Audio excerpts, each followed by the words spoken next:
Hello everyone, welcome back to our channel. Friends, कैसे हैं आप लोग? आई होप आप सब बहुत अच्छे होंगे। आज मेरी मॉर्निंग की शुरुआत हो गई है 4 बजे से और मैं उठने के बाद पढ़ रही हूँ जीएस। और मैं मॉर्निंग में जीएस ही पढ़ रही हूँ।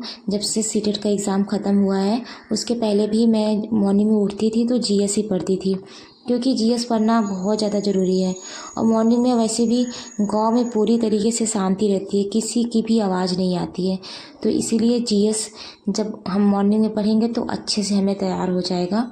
तो इसीलिए मैं मॉर्निंग में सबसे पहले जीएस ही पढ़ती हूँ। और ये जो जीएस की बुक मैं पढ़ रही हूँ, एक एनसीईआरटी की बुक है, महेश कुमार बड़वाल की। इसमें सारे ऑब्जेक्टिव दिए हुए हैं।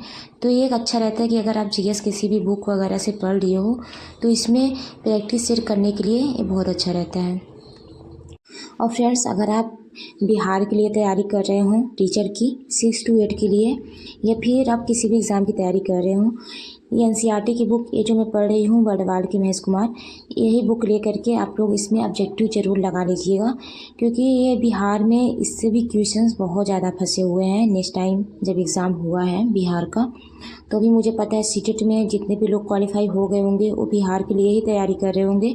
तो आप लोग इस बुक को ज़रूर पढ़िएगा। और फ्रेंड्स, अभी मैं पढ़ रही हूँ एनसीईआरटी की बुक 9th की, क्योंकि 6 to 8 तक मैं जब सीटेट का तैयारी कर रही थी तभी पढ़ ली थी। इससे मेरा साइंस का तैयार हो गया था सीटेट के लिए, इसी बुक से मैंने पढ़ा हुआ था। और अभी मैं पढ़ रही हूँ 9th की बुक, क्योंकि मेरे पास 6 to 8 तक साइंस की बुक रखी हूँ, क्योंकि मुझे रेलवे वगैरह भी देना है तो उसमें भी साइंस पूछता है। तो अगर आप एनसीईआरटी की बुक से पढ़ रहे हैं तो आपका बेसिक नॉलेज हो जाएगा। उसके बाद ऑब्जेक्टिव या प्रीवियस के पेपर सॉल्व कर लें तो सही रहेगा। और अगर आप बिहार के लिए तैयारी कर रहे हो 6 to 8 के लिए टीचर की, तब भी आप एनसीईआरटी ज़रूर एक बार पढ़िएगा, क्योंकि इससे बेसिक नॉलेज हो जाएगा तो ये सही रहेगा। फ्रेंड्स, 4 से 7 बजे तक की मैंने पढ़ाई और अभी हो गया है मेरे सूर्य भगवान के दर्शन।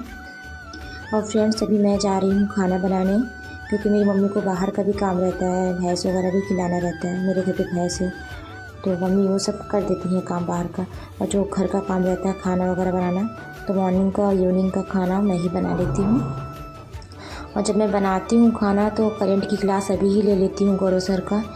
और गौरव सर वैसे तो 6 बजे ही क्लास लेते हैं, तो उनके 2 घंटा पढ़ाने के बाद मैं लाइव क्लास नहीं लेती हूँ, उसके बाद ही ले लेती हूँ। थोड़ा स्पीड में भी कर लेती हूँ तो ये सही रहता है, थोड़ा जल्दी हो जाता है। और इसको बाद में लिखेंगे, अभी बस पढ़ ले रहे हैं। इससे क्या होता है, हमारा करंट अफेयर्स भी तैयार हो जाता है और टाइम की बचत भी हो जाती है।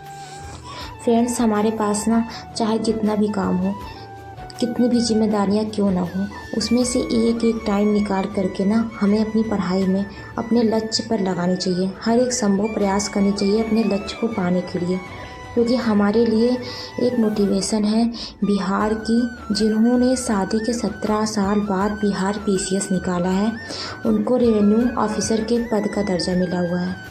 तो जब वो कर सकती हैं शादी के बाद 3 बच्चे होने के बाद, सोचिए आप खुद कैसे कैसे उन्होंने पढ़ाई की होगी, 3 बच्चों को संभाला होगा।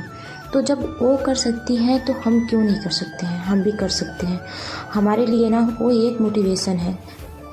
उन्होंने अपने इंटरव्यू में बताया है ना कि सिर्फ वो 3 घंटे सोती थी।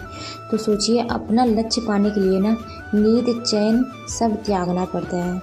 इसीलिए हमें कुछ भी हो जाए, अपना लक्ष्य पाने के लिए कितना भी जिम्मेदारियां हो, सब करते हुए अपने लक्ष्य को पाना है तो पाना ही है।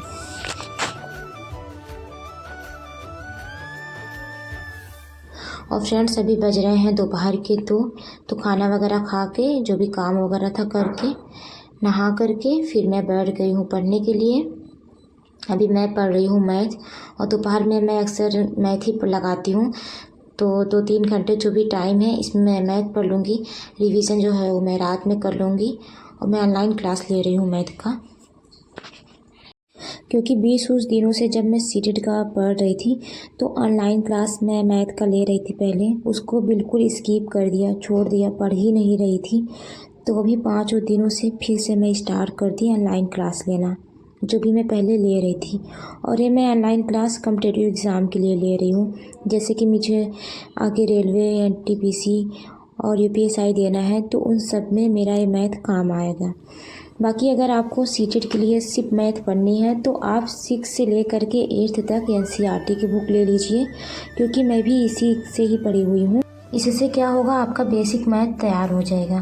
क्योंकि सीटेट में अक्सर एनसीईआरटी का एक एक क्वेश्चन उठा करके रख देता है, इसीलिए मैंने जब एग्ज़ाम दिया हुआ है तो मैं खुद इस चीज़ को देखी हूँ, एनसीईआरटी से ही क्वेश्चंस आए हुए हैं। इसीलिए आप एक बार ज़रूर एनसीईआरटी की बुक 6, 7 और 8 की मैथ पढ़ लीजिएगा। इससे आपका जूनियर का और प्राइमरी का दोनों कवर हो जाएगा मैथ के लिए। और फ्रेंड्स, अगर आप लोग अभी तक रीट का फॉर्म अप्लाई नहीं किए हैं तो उसका भी फॉर्म अप्लाई कर दीजिए। आपका बीएड या बीटीसी अपेयरिंग हो या फिर आप पास हो गए हों तो दोनों लोग अप्लाई कर सकते हैं। अगर आपको ये लग रहा होगा कि मेरा सीटेट तो क्वालिफाई हो जाएगा तो मैं ना करूं, तो नहीं, फिर भी आप कर दीजिएगा। क्योंकि कभी कभी ऐसा होता है ना कि वहाँ राजस्थान की वैकेंसी है तो हो सकता है सीटेट ना ले, तो इसीलिए सब लोग कर दीजिएगा रीट अप्लाई। और प्रीवियस ईयर बुक उसके लिए ले लीजिए। मुझे भी जाना है अपनी फ्रेंड के यहाँ सिटी में, क्योंकि गांव में मेरे यहाँ बुक वगैरह मिलता नहीं है, तो मुझे भी जाना है वहाँ पर बुक लेने।